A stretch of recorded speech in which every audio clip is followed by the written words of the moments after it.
feel as though I'm in good hands. Really looking forward to all that we're going to be able to accomplish together. Please check out bbpa.org/BAIDS. Hello, everyone, and welcome back to BAIDS. We're so happy that you're joining us today.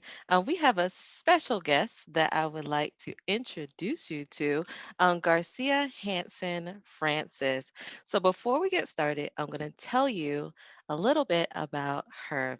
So Garcia graduated with a business marketing degree and later on studied payroll and HR, where she received her full designation as a certified payroll manager. She is also a certified QBO Pro Advisor and a commissioner of oaths in the province of Ontario. She is currently completing the Chief Human Resource Leadership designation with HRPA. She is the proud CEO of CADJPro, a payroll service that provides virtual outsourcing of clients' current payroll and the option of implementation of new payroll services, all to fit their custom needs. At CADJPro, she leads a team of payroll specialists processing multiple different payroll cycles for a variety of small businesses and a diverse scope of clients. So I'm going to hand it over now to Garcia so she can have some exciting, I'm excited for it, payroll talk about Cash Pro. So welcome, Garcia.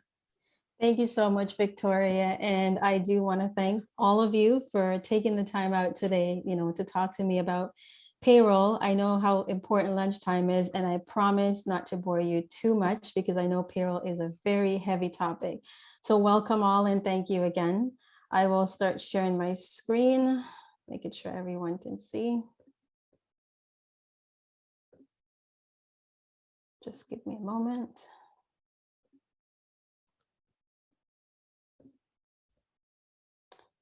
Okay, so let's get right into payroll. Today, we're going to talk a little bit about, some of the services that we do offer. And I'm going to introduce you all to a little bit about payroll. And we will also talk about like the employer and the employee relationship that you have within the payroll sector. I will touch a little bit on the taxable benefits and allowances, not too detailed, but I will give you a little bit of information. And the fun part is where we'll talk about producing like a regular payroll. So at the end, we'll take any questions that you may have. So here we go. Some of the services that we offer today, this just includes a few of them. So multi-provincial payroll computations. What that means is that we operate federally. So we deal with payroll all across Canada with a heavy focus on Ontario and Quebec.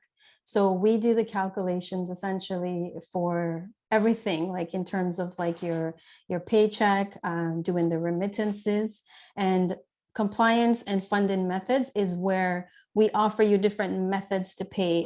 So when you decide that you're going to do payroll, we make sure that you're set up for the right compliance, like the right security, making sure that we're meeting everything that needs to be done in terms of your employees. And we also handle the third-party remittances. I will go a little bit more in depth with the third party when we talk about like CRA. Everyone seems to know that one is the popular. And then on the benefits sides, we do a lot of things, but mostly the ones that are talked about are like the employee deductions and the employer taxable benefits. And we'll go in detail as well. We also talk about like vacation. So most companies like to track vacation, or sick time could be one of them as well.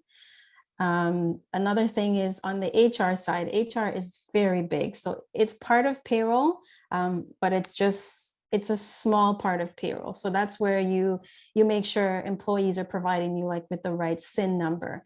So just to give you an example, when I say SIN validation, what that means is if you were to hire an employee and the employee is out of province and they want to be on payroll and you decide that, oh, what do I do? We validate the SIN for you. We make sure to let you know that an employee coming on board that is not a Canadian citizen, They can work, but they have to have a SIN number starting with like a 9. And usually it's the same length, but it starts with 9. And they have to provide you with like a work permit, and they have to give you the expiration date.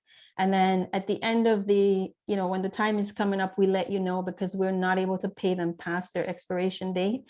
There are certain laws around that. So we try to avoid much of that. And then we provide a lot of reports. So reports is our best friend. We give you reports, in terms of like how we pay your employees, changes that are happening, any sort of validation in terms of like if an employee try to go in the system and pay themselves, for example, we try to give you reports so you can know what's going on.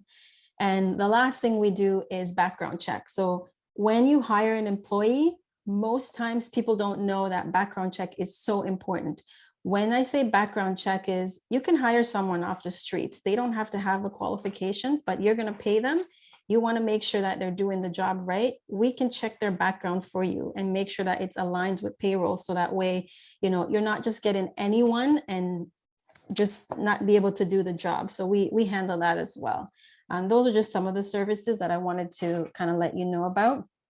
We'll go a little bit more into some of the things that we'll be helping the BAIDS applicant with. And these are things that we're suggesting, and most of them are must-haves when you decide that you're going to start off with payroll. So if I may start with business number. Anyone that is applying to the BAIDS program and will be using our services, I do have to let you know that you do require a business number. It's not just a business number. You actually need an extension to it. It's usually written as RP, and you'll have like a 001 or a 002. An RP number is what you use essentially to talk to the government bodies to be able to send remittances. So you can go to CRA and register for a business number, but you need to let them know that you need payroll account as well for us to be able to handle the remittances on your behalf. The next thing is, we recommend a business bank account. We're not saying that you can't have a personal account, but we don't recommend it only because when you have a personal account, we tend to see things like, all your personal transactions going through plus your payroll. In the event that you get an audit, I can tell you CRA will see everything, and stuff that you don't want CRA to see, you want to have it separated. So that's why we highly recommend a business bank account.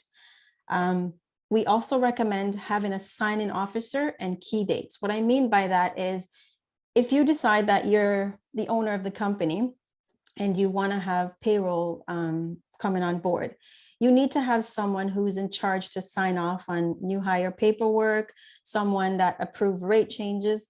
We don't just take any information, and let's say BBPA comes to us as a client and says, I want you to pay 5 people. Well, not just anyone in the BBPA can say, I'm going to pay. There has to be a sign-in officer that says, yes, we're going to sign the paperwork, and this is the person that you would go to in case of any issues.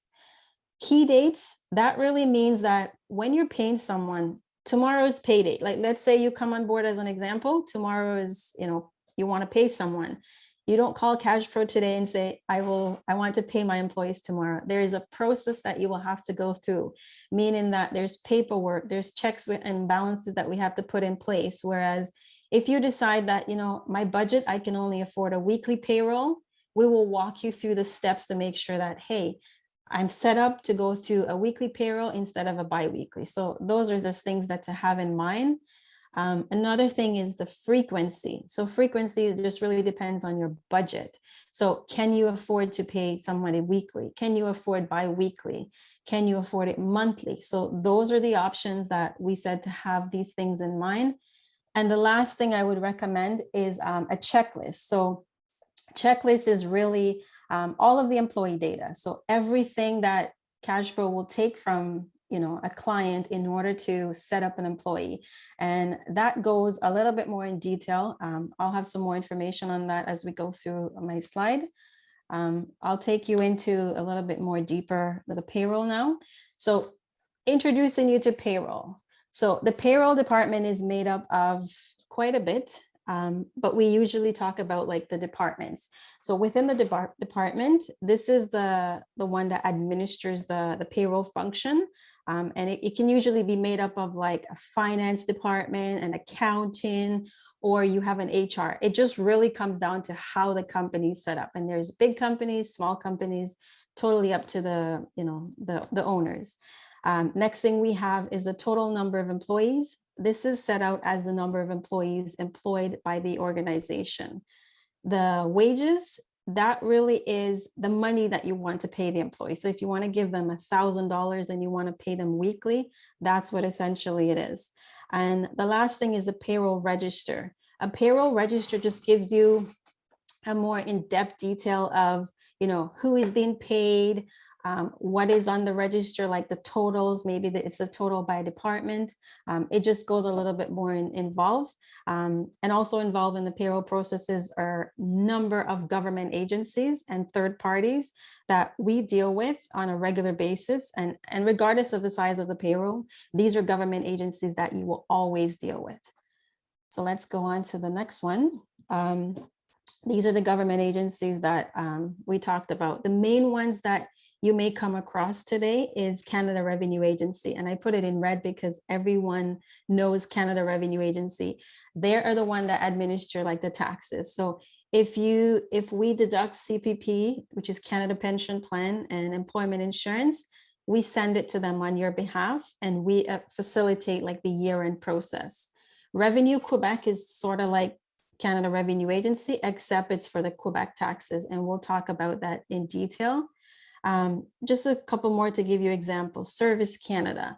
So Service Canada is who you deal with in terms of record of employment. And when we say record of employment, let's say you have an employee and the employee decides, I'm going on maternity leave. What do? Do you call Service Canada? No, you call your payroll provider and they will provide something called a record of employment. And there's certain data that has to be gathered along with employees' birthday, their SIN number, that goes directly to Service Canada. Other ones that we see as most popular is like the unions. So if organizations that are unionized, they're usually required to submit like union dues. So you would deduct the union dues from the employees and then we would remit it. So we would remit it along with reports. We would send payments, but we administer those deductions. Other ones that are more popular in Ontario are like the Ministry of Finance and the Workers' Compensation. And the Workers' Compensation just really talks about like, health and safety in Ontario. And the Ministry of Finance is more for employment health tax. And I will touch base a little bit on that so you have an idea. If you're trying to figure out, does my company meet the requirements of having, employer health tax, or should I have workers' comp? We'll show you a little bit more on that. And we're always here as well to provide you with contact if you're trying to figure out where do you fall under. Another one that I want to point out is Stats Canada. This is one that, they collect information to see what is happening with payroll. And this is something that can be done once a year or twice a year, but usually this is information that is required when they ask for it. It's like a mandatory. Okay. So now we're going to talk about the different types of payroll. And this is where a lot of people tend to get confused. So within the types of payroll, we have like the manual method. So manual just really means I'm going to get a piece of paper and pen, and I'm going to figure out payroll. I'm going to know how to try to do it. I'm going to use Google. Do not recommend that option. You always want to find someone who knows, or someone that is just experienced and knows what they're doing, because you can become liable in the event of an audit. The other option is in-house payroll. So in-house payroll means that you can rent a software and you can get the proper training and they will teach you on how to do certain things. Not everything, because some things essentially have to go to an accountant and some things have to stay within the payroll area. When you sign up with like CADJPro, for example, we would walk you through that if you were using our software. The other thing is a service provider. If you go out and you get a service provider, they do everything for you. So you don't have to worry. If you have hourly employees, you just make sure that your hours are in and everything is signed off. You don't have to be concerned that my payroll will not get done. The method of communication, really just talk about the type of employees. So you could have like salespeople, you could have teachers, you could have executives, and the organization really determine that. Then we have the payroll environment. This is whether you're going to become union, you're going to be a public sector, or you're going to be private. And when I say public sector, public is really, you're controlled by government bodies. Whereas a private organization, you're controlled by, individuals or private companies. And I mostly see a lot of private, because people tend to be more sole proprietor. And with payroll, you can be a sole proprietor or you can be a corporation. You can still have a payroll. It is important. You can have one employee and you can have 1,000 employees. It all just depends on budgeting, and it also depends on, the organization as well. The next thing we say in payroll is the pay frequency. This is extremely important. Pay frequency help you and your accountant at the end of the year to know how you will pay an employee. So for example, if BBPA is a client of us today and they decided we're going to go with a bi-weekly pay schedule, we're going to pay our employees every 2 weeks. BBPA cannot tell us in the middle of the year that we want to switch to weekly. It doesn't work like that. We literally have to go through the government bodies to make the changes during the year. And there's usually a lot of paperwork. So we always say, make sure you know how you want to pay your employees. If you know you cannot afford to pay weekly, don't go that route. Try to make it more like semi-monthly, which means it's like twice a month, or what I've seen is once a month. And that just helps you keep your budget in line. And we always recommend that you talk to your accountant first to know what you can afford. Don't just run and open up a payroll and say, yes, I want to pay someone weekly. Get into it with your accountant, get the information, and then decide what makes more sense for you. Next, we're going to go into our primary responsibility. And this is something you can hold us accountable to. When we go through as payroll administrators, payroll professionals, we have all different names and all different levels. Our number one motto is to make sure that we pay accurately.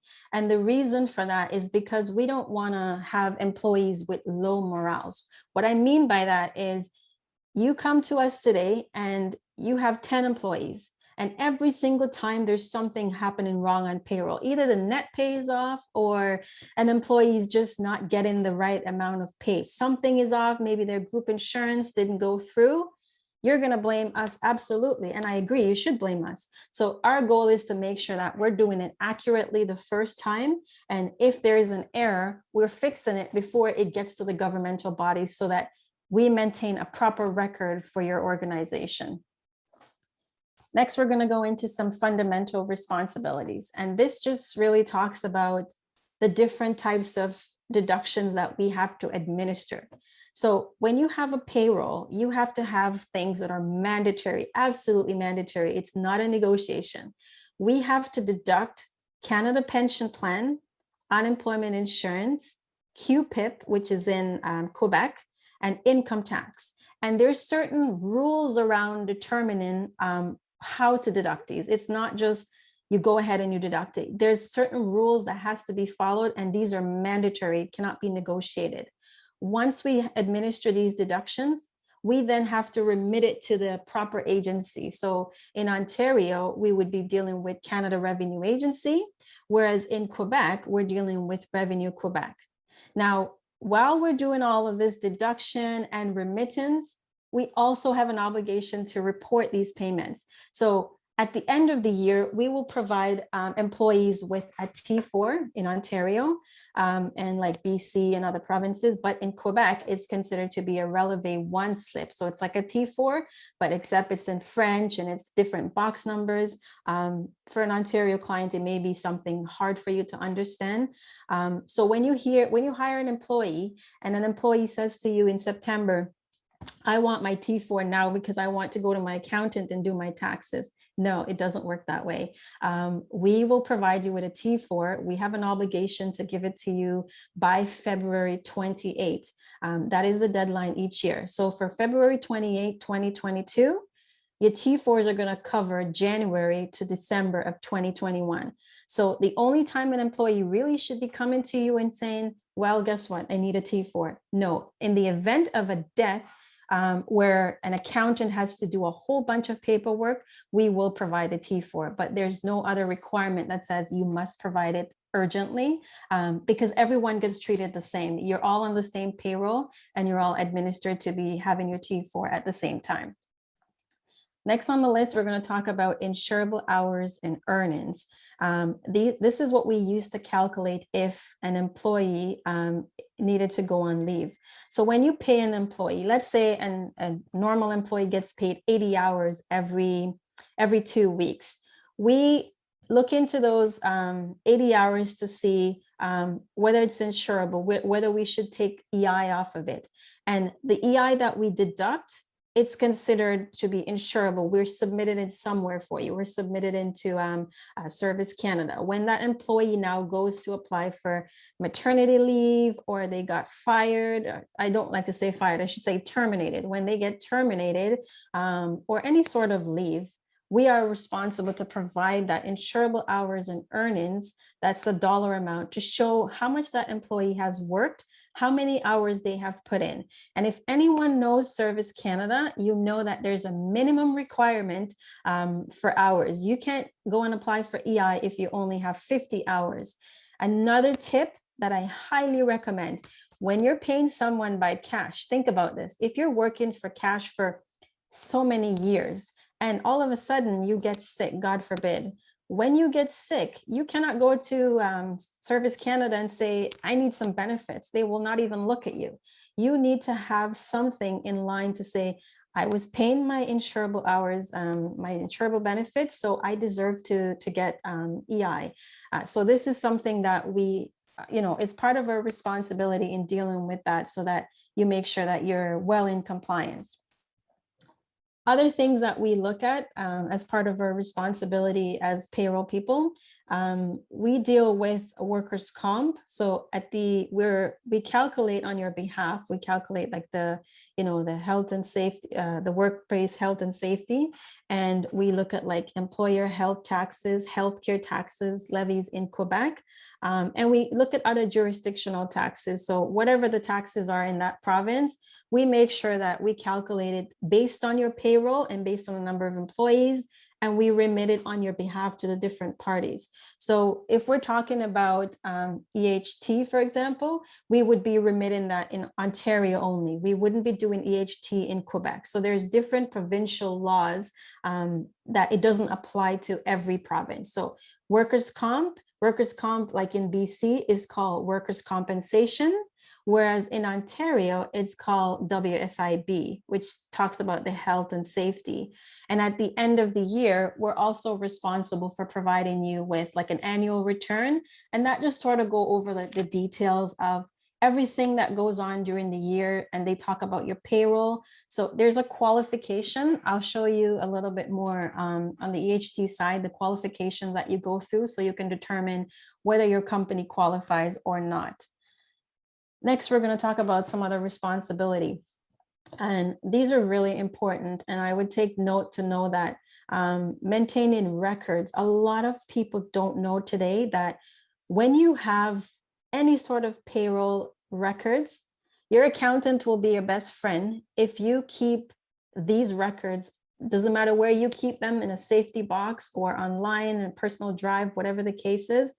There is a mandatory requirement that you have to keep records for 7 years.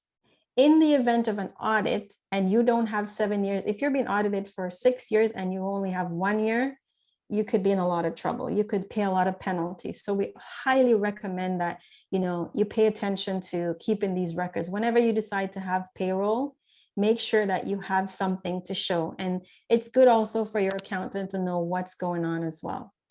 Another thing is legal deductions and family support. What that means is that I'll use the example, if you owe CRA money because you didn't file your taxes for so many years, the employer will get something to deduct money from the employee, and that it goes to the payroll provider. we have a legal obligation to take that money. We can't negotiate with you as the employer. We are mandated to take that from the employee. So if I'm using family support as another example, if you are an employee, Joe Smith is an employee and he has 10 wives, for example, and within those 10 wives, he has so many children and he's responsible to take care of it. He will get a notice to say, you are required to pay 50% of your support to your children. And we can't say to Joe Smith, no, we cannot take this money from you. It is mandatory. So anytime you hear the word garnishment, think of just pay it just to make your life much easier, because you cannot run from it. We cannot make any exceptions or negotiation. We do have requirements to deduct these things and remit it, especially in the case where if it's like union dues have to be reported. Whatever we deduct, we remit it on your behalf. Another thing is we administer these deductions for you, so you don't have to worry about calculating them. And some of these deductions we also administer is like, company benefits like RRSPs, pension. Those are just a few to name. And we also do internal reporting. So internal reporting, we have an obligation where if an employer decides that they sign up for payroll today and they want to see how many days Joe has been sick, how many days Joe has worked, we will let you know in forms of reporting. And then the payroll accounting is a little bit more for your accountant. If you want to know, I debited salaries for $300 because this is what we paid out. It's just a little bit more detailed. That will help your accountant know how to allocate like certain things. Walking into the payroll cycle. So this is what happens initially at the beginning. So first thing we do, we get the employee data. So before you can do any type of payroll, you first have to get the employee data. That includes like name, address, SIN number, whatever it is that is required to set up the employee. And then that information gets audited. So if you send us all the information, including the hours, we audit the information. So we have a team that looks at it to see, is there overtime involved? Is there a statutory holiday? We validate that. And when we check it, and once we're done with that, we process it. And then after it's processed, it gets updated in the system. And then we provide a reporting to the client. Once we provide a reporting, we follow up with the payments. So the payments that goes to the employees and the payments that goes to the third party. So today we highly recommend, like all of our clients, we highly recommend direct deposit for your employees, because it's never an idea where, especially during COVID, where we mail out checks to employees and the checks get lost, and employee just go on Google and they start writing something bad about you because you didn't get their checks on time. And then they really get upset. And then once everything has been updated, the payments, we usually provide like a general ledger report where it goes a little bit more in detail, like, where the salaries are charged or whatever net pay we give to the employee, where it goes. And then our obligation there is to just make sure that it's remitted to the government. Next, we're going to go into the type of earnings. So when you decide to pay an employee, there are certain earnings, and this is decided by a company. We don't tell you, we're just guiding you on the things that you need in order to pay the employee. So type of earnings, meaning, let's say you want to have a salary employee, you have all executive staffs. It's usually highly recommended that you put them in salary. So when I say salary, it means that you're going to give them a certain amount per year. So Joe Smith, you're going to give him $60,000 per year. CADJPro now will take that $60,000 and base it on your payroll frequency. If you're biweekly, weekly, or monthly, we then translate it into the terminology with the compliance rules behind the scenes and make sure that we're applying the right deductions, we're applying the right taxes, and then remitted it on your behalf. Wages could mean also you give an employee an hourly rate. We see that from time to time, but we just highly recommend that those hours get signed off. You have the employee fill out a timesheet and have them sign it off. Shift premiums are something that it's like an additional, you have some employees that work in manufacturing, and if you work a certain hours, like if you pass 11 o'clock, you'll get like 50 cents extra.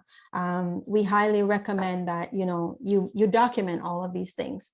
Other things we recommend is like commission.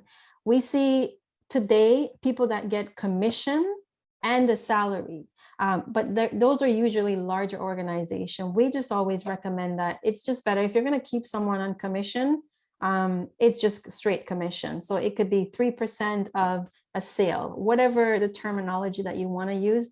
But those things have to be clear when you work with us or any organization of that matter, and we'll go more in depth on that.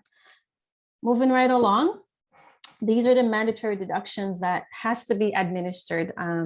When we say statutory, that means mandatory. So these are things that has to come off: the Canada Pension Plan, the EI, the QPIP, and the income tax. These are mandatory. There's no rules around them where we negotiate. And then you go into the legal part of it, where it's like the garnishment. That's the second thing that comes off of your pay stub. Like if you get a court order to pay certain money to an agency or a third party, we administer that. And then you also have the company compulsory benefits. So if you work for an organization and they decide to give you a pension plan, maybe they say, in your first year, if you contribute 2%, we will match it to 3%. Some employers are nicer, but these are stuff that we administer, and this is the order that it will flow in if you're trying to figure out, well, why does this come off my pay stub? This is the workflow. And then the voluntary ones could be like, Canada Savings Bonds, and we have certain things like a gym membership. That's a really popular one. Like a gym membership is something where everybody likes it. Or if you wear jeans on a Friday, you pay $2. Some companies don't want to really deal with, $2 collecting every day. So they really will just go through the idea of just having it deducted through payroll. And then I'll take you into the additional considerations that we are compliant with and we recommend. So for method of payments, the number one is direct deposits. We always recommend direct deposits, and employers will provide you with their pay something from their bank, either it's signed or they give you a void check to show that it's for that employee. We don't recommend cash, but we suggest you highly talk to your accountant because cash is something that, it all depends what you're trying to achieve. We just don't recommend it. Having certain controls in place is important for payroll. So determining the size of your company. If you're going to hire someone and you can't afford to have 2 people, you want to talk to your accountant to see, before I set up payroll, do I need to have one person handling, making sure that the employee's information is secure and locked away somewhere. Having a good payroll system in place, someone who you trust, someone who will do the work for you, and having good management. So someone who and trust to do sign-offs and will be able to deal with the employees in terms of issues. And then for privacy, we have an obligation. So I will use VBPA as an example. If Michael Pinnock is the treasurer and he calls us today and he says, I want to know how much you pay my president. We're not able to release that information to Michael Pinnock unless he's a signing officer that says, yeah, we can release it to Michael. He can know all of this information. So not just anyone can call and say, I need to get information. There is privacy around it, and there's laws to be followed. Next, we're going to go into the employee and employer relationship. And this is where, when you first decide to hire an employee, you give them what's called a contract. And a contract essentially is the employee's performing service for you, and you're giving them money. And having a contract, what you need, things that you're going to collect is like an employee date of birth. Date of birth is not collected just to say happy birthday to you. It's used for other purposes, like determine like Canada Pension Plan or other things that we have to deduct. And tax forms are extremely important. When we do the tax forms, these are things that we we collect on the employer's behalf, and we kind of guide you on what you need. And the other things is like benefit enrollment forms. If you give your employee a computer, these are things that you want to have in the contract. Also keep in mind that when an employee sign a contract, they can sign it or they cannot sign it. So if they need time to go through and see, maybe you're paying a little bit too low or you're paying too high and it sounds so good to be through. Employees do need time to go over these things, and we highly recommend that, you be patient with them, because it's important. When you're hiring someone, you want to make sure that you get all of the information that's required, and you want to be clear in your job duties. So if you hire a marketing administrator, you want to be clear in the duties of what they're doing and that their pay compensate with it. So just be careful around that lines. This is an example of a social insurance number card that we usually ask for a client. When you hire anyone, if they're not able to show you this, if you don't know the person, I would always ask to show this, because this really tells that, yeah, this person is valid. If it's a status where the employee is a temporary resident, it'll start with a 9 rather than the normal ones that you'll see with a 5. We have the ability to validate if you're lying to us about a SIN number. So someone can come to us and say, I'm setting up 10 people on payroll and here are their SIN numbers. You can't reuse the SIN number, you can't make it up, and we know how to validate it. So even if someone tried to come and try to duplicate it, we will find a way to let you know that it's invalid and we will reject it. Another thing is, this is a sample of direct deposit. So when we hire, when any client say they're coming on board and they want to hire someone, we kind of show them how to read what information we need, because employees sometimes don't understand, and they will say, well, I bank with TD Bank and I think their transit number is 5. No, we can't go with assumptions. These are very important information, and it's key in determining to make sure you have successful employees who stay with you long term, because we want to make sure that the information is always right. Just to touch a little bit on taxable benefits, I won't get too much in details, but many companies do tend to pay their employees allowances, and essentially allowances like cover the cost of expenses personally incurred in the course of like conducting business. I would say that allowances, it may or may not be subjected to source deduction. It just really depends. The more common allowances that you may see today are like car allowance, like company give the employee a car, clothing allowance. So if you work for a company and you're required to wear a uniform, let's use McDonald's as an example. When you go to McDonald's, you know that they work for McDonald's because they're wearing uniforms. If you work in a manufacturing warehouse, safety boots is required. So these are some of the allowances. And then moving expense, if your employee has to move, or if we talk about like overtime meals. So overtime meals is like, your employees working tirelessly and you want to give them, just a good benefit. And it looks really good when you do something nice for your employees. It just promotes long-term for employee, work. Next, we'll talk a little bit more about retirement savings account. This is self-explanatory. It just really, employer contributions are always taxable benefits. So when you decide to set up payroll, I would recommend, if you're not going through us directly or your accountant, we highly recommend you go through a good provider who will give you as much information on the different types of RSPs, because there are taxable benefits involved in there, and we want you to make sure it's set up properly. A few other benefits that we take care of on your behalf. Some of the major ones are like life insurance, accidental death and dismemberment. These are employer paid premiums. So if your employer decides that we're going to have a benefit plan, so if something happens to your family, you can get $10,000, for example, or you can go to the pharmacy and you can get prescriptions. Most employers tend to set it up different. There's usually an 80-20 rule, which means the company will cover 80% and the employee pays 20%, or you can do a 50-50, but there's a requirement that the employer has to cover at least 50%. So when you're thinking about setting up like a group term life insurance and you want to offer just health and dental, these things should come into play. And in Quebec, the employer paid medical dental, it's not taxable under CRA. Also note that in Quebec, the insurance is a little bit different. The rates are 9% when we calculate the insurance, whereas here you can see in Ontario and like Manitoba, it's 8%. So it's a little bit on the lower end. Just to give you a few examples, we have companies that also offer these things, gifts and awards. And this is just quite self-explanatory.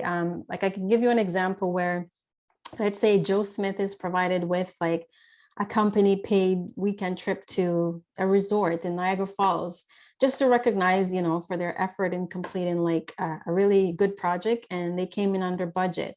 This definitely would be a performance reward. And that's where you would go into looking at like the fair market value of the trip, which must be allocated as a taxable benefit to the employee. So sometimes it may seem like, oh, you're giving me something, but you're having a taxable benefit on it. Not necessarily. It can benefit you in a lot of ways. So these are some examples that I wanted to show you.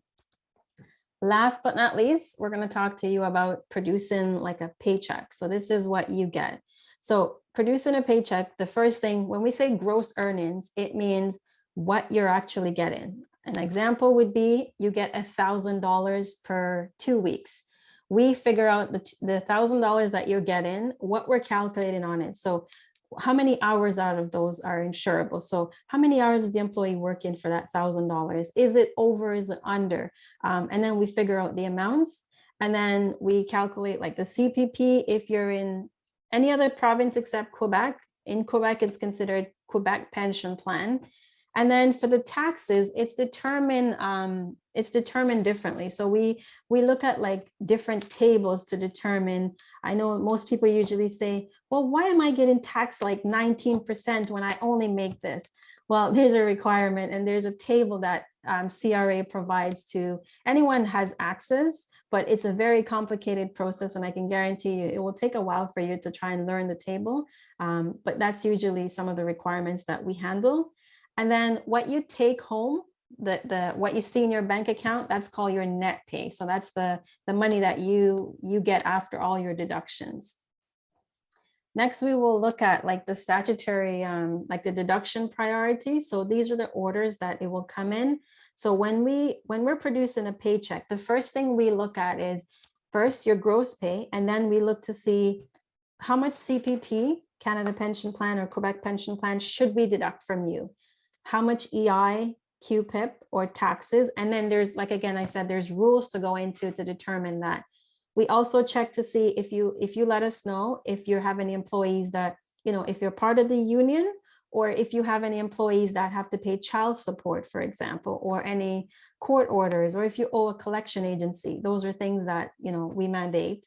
And then we look at, next thing is company benefits, company deductions. So company deductions like pensions, RRSPs, whatever benefit plans that you have. So it could be health and dental, like we talked about, or it could just be, you know, life insurance. It all depends on the company.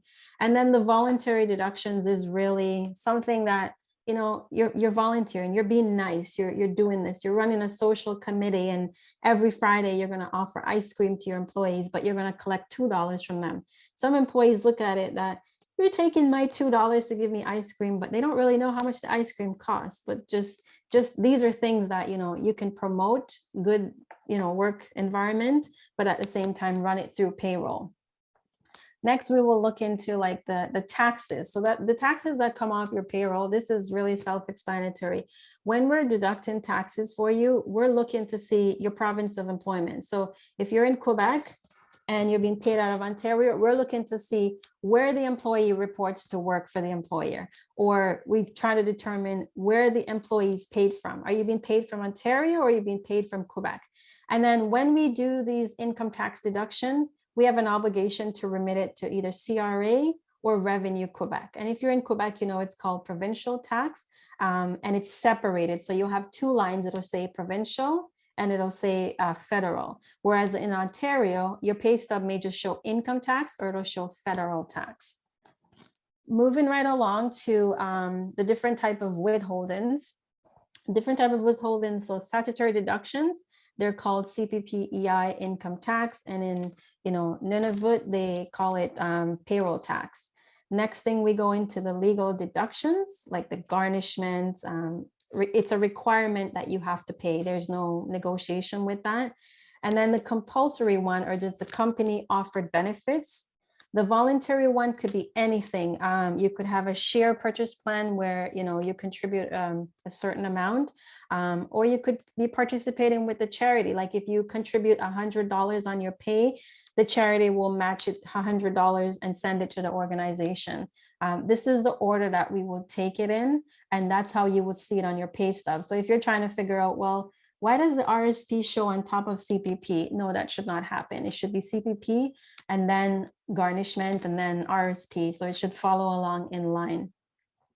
This is actually an example of an Ontario company, and EHT, how you determine if you qualify. So this chart I provided so you can know if you qualify as an employer. So when you're deciding to have payroll, these are certain things that you have to go through to see if you're eligible. If you don't understand, you can always call us or contact the BBPA. We will try to help you. EHT, this is the exemptions for employers when they're trying to determine their payments. And what this is, it's like a support for the healthcare system in Ontario. Whereas in Quebec, this is funding for their provincial healthcare system. And the example I use here in Quebec is just if you were trying to calculate for an employee, the company makes $1 million or less, you would use that rate. And it just tells you the different rates based on what, how much your company makes.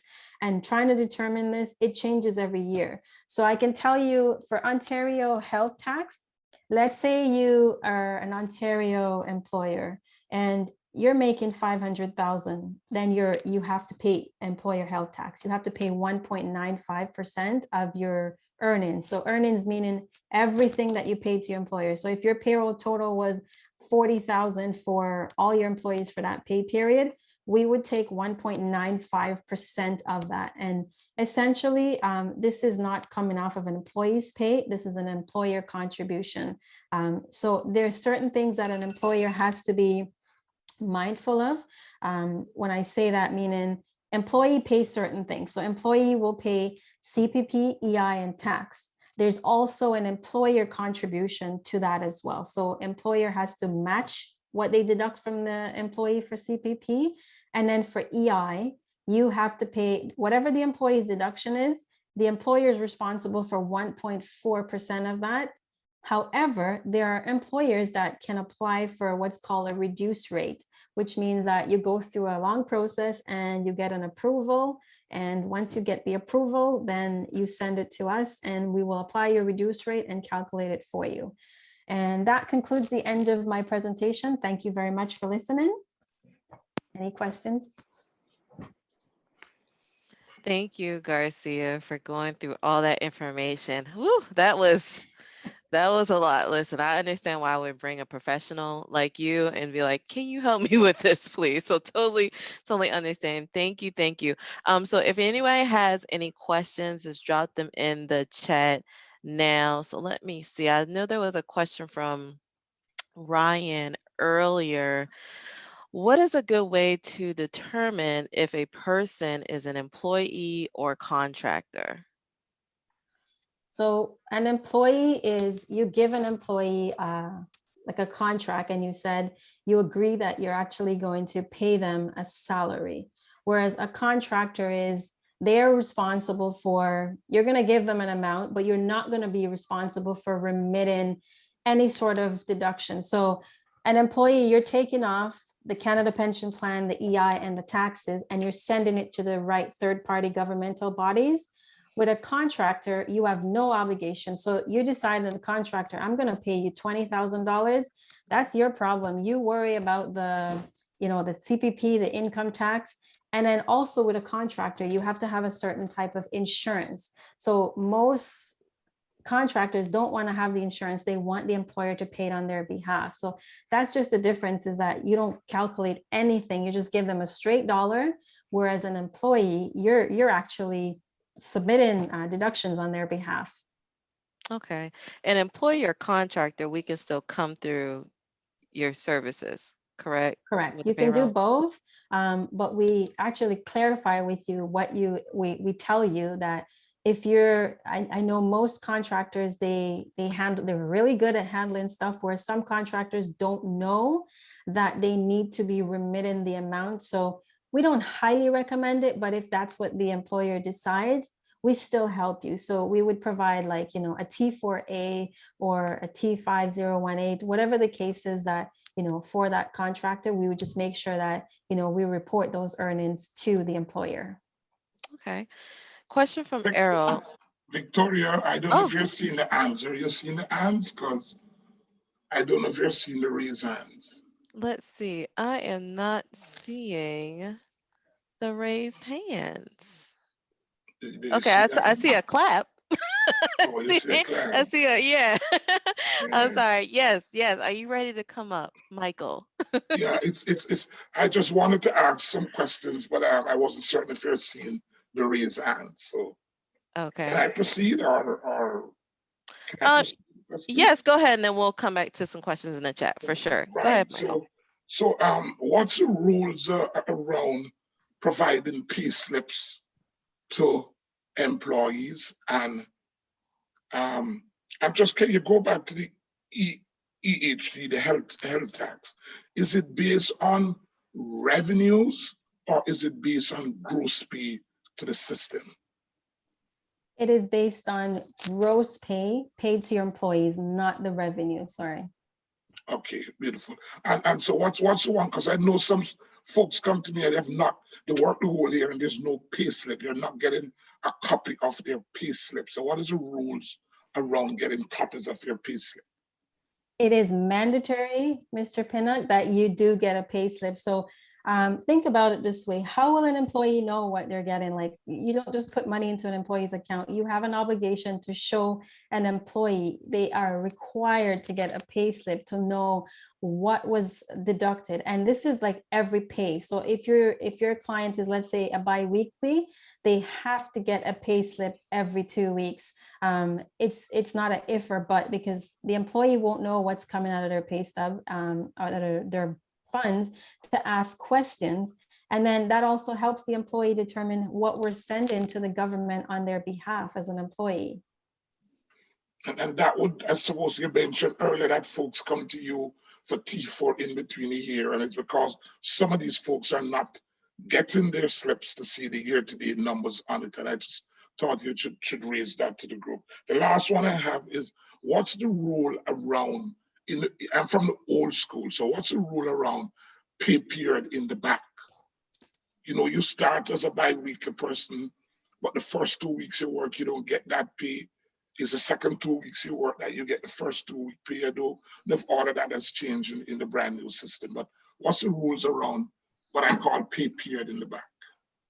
I wouldn't say there's really any rule around it. So with pay period, it's kind of tricky, because if you have like a weekly pay period and you're paying the employee, once you're paying the employee, you can't really decide that you want to change after the fact. And when we say hold back hours, it's really to protect the employer.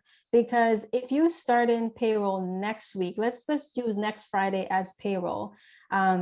And you come to me on Tuesday, an employee should not be expected to be paid for all the work up to Friday. We have to hold back something, also because there's paperwork that has to be signed, and there's things that we have to send to the government. So some days we have to hold back. So we determine when we first set up a client, we give them a schedule, and then the schedule goes in line with their pay frequency. So if they're a bi-weekly client, we tell them, okay, what hours are going to be paid this week? It's not that we're robbing the employee or holding back their money. They do get it. We have cases where an employee may end up getting like 3 weeks paid because that's just how the pay period falls. So we give them like a calendar to show so that the employee will know if they're getting 3 weeks or 2 weeks. And just to add to that, if we're giving an employee only 1 week, we're not taxing you based on the pay period of 2 weeks. We're only applying the exemption of 1 week. So an employee may see, oh, I got less taxes, which is great. But it all really depends on the rules behind the scenes with Canada Revenue Agency or Revenue Quebec. Okay. I may not have answered the question properly, but when I used to work, when I used to get a T4 from an employer, I worked for a full month before I got 2 weeks pay, because the system there was your first 2 weeks pay is held back. And so when I left that job, I got paid for the 2 weeks after I left. So that was a question I have. Is there a rule around how you do that? Is it mandatory? Is it discretionary? Is it up to how quickly you can process the pay, et cetera, et cetera? That is more of an employer side. So an employer can choose. So when we provide the calendar to the employer and we say your pay period is going to start here, let's say your pay period start last week, but you have an employee coming on board this week. Depending on how fast the employer can get the paperwork done, what we do as a company, we try to make sure that they're paid up to date. We don't hold anything back. But then again, the employer may have a contract with the employee, or it may just be an employer policy where they say, it doesn't matter when you come on board for us, you have to work for us like a month before you get it.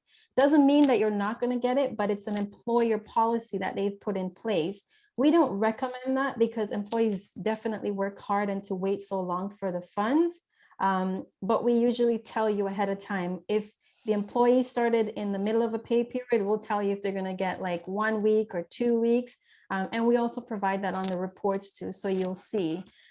But usually that's an employer policy, Michael, just a reference to your point. Thank you, Michael. Thank you. Thank you. You're welcome. Excellent. So we have just a few more questions. Errol, if I were to use your services, what are the steps? Well, if you're to use my service, it depends on how you're using the service. If you're going through the BAIDS program, then I would highly recommend that you contact someone through the BVPA and we will walk you through the process. If you're just coming to us outside of the BAIDS program, there are procedures that you would first, you can send us an email. I will put my contact information. You can either email or send us, go on our website, fill out a form, and then we will ask you for some of the things that we talked about, like, business numbers. We will ask you for, if you have employees and what type of frequency do you want. But I would just first check and make sure that you have in place with CRA, not just a business number, but when you call CRA, ask them if you have an RP number for your payroll. So just tell them you need payroll if you don't have it set up. Once you have that, we have to fill out certain authorization forms. So you're given CADJPro authorization to act on your behalf, to calculate and to deal with the governmental bodies. Doesn't mean that you can't talk to them. You can talk to them, but we'll be your main go-to. So any issues, they'll come to us. Any compliance issues, they'll come back to us. Okay. And then a question from Linda. When you're starting an organization, is it appropriate to pay a salesperson commission only? If yes, is there a percent that would be considered too much? Yes, I'm a strong believer in when you're paying someone commission that you don't include salary and commission. I mean, you going out there to do the work and you agree to pay as commission. There is no set amount. That's highly developed by an employer. I've seen cases where employees are getting like 2%, but you have to remember it's like a negotiation between you and the employee. An employee can say, oh, I'm so happy with it. And then you'll have an employee that will say, absolutely not, I want more money. So, it just really depends. Is it 2% of revenue? Is it 2% of the amount of sales? And I've seen like different percentage, but not just commission. Also, when you have a commission employee, they may give them something like a company car. They may give them uniforms, so things that they may not have to buy. They may give them gas. So whatever it is, and once you tell us, we just make sure that you have everything set up so that when you go to your accountant, they're not complaining that your things for payroll is not in order. Excellent, thank you. And then last question from Errol, or needing more of a clarification. So you discouraged commission and with a fixed amount.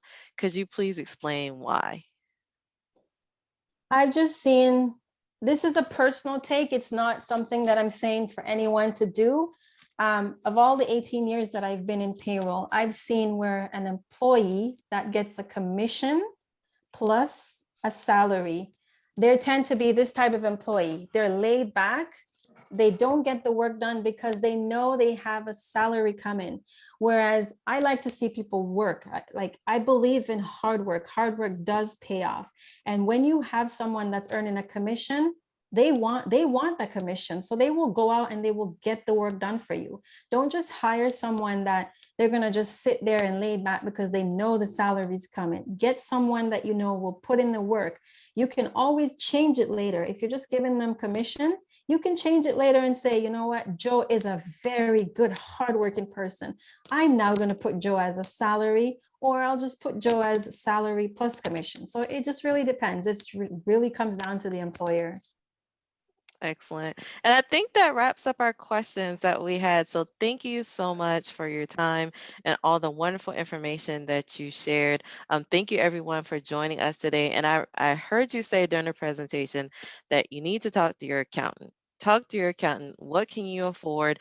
And next week we have accounting. Okay, so everyone join us next week so we can tie this in together, and maybe push some questions over that we may have had for the accountant, just to make sure that we're lined up and ready for you and your team, Garcia. So thank you so much for your time and joining us today. Thank you so much. And thanks to, BBPA and the president for having me. I'm truly excited. And this is amazing. And I'm always here for assistance, anyone who needs or have a quick question. Excellent. And Michael, did you want to say something? Yeah, I was just about to say to Garcia, earlier you mentioned you didn't like to use the word fire or that sort of stuff. A nice, cool word is separate. Separated, yes. We use that a lot because people don't like termination or fired, so separation. Yes, they're separated. Yeah. Yes, thank you. And thanks for coming on board, Garcia. Thank you. Tons of information. I appreciate it. Thank you.